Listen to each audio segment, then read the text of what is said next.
কুলখানি উপলক্ষে রবিবার দুপুরে কুরআন খতম মিলাদ বিশেষ ভোজের আয়োজন করেছে মরহুমার পরিবার।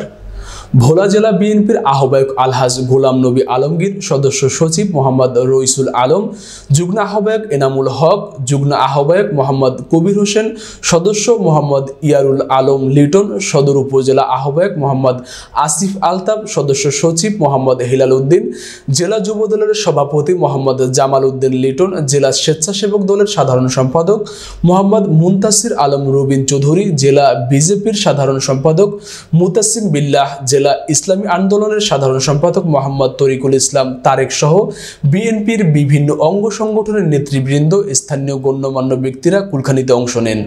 হার্টের সমস্যায় আক্রান্ত হয়ে গত 12 মে সোমবার সন্ধ্যা 7:30টায় ঢাকা বিআরবি হসপিটালে চিকিৎসাধীন অবস্থায় মৃত্যুবরণ করেন। মৃত্যুকালে তার বয়স হয়েছিল 80 বছর। তিনি 2 ছেলে 4 মেয়ে সহ অসংখ্য গুণগ্রাহী রেখে গেছেন।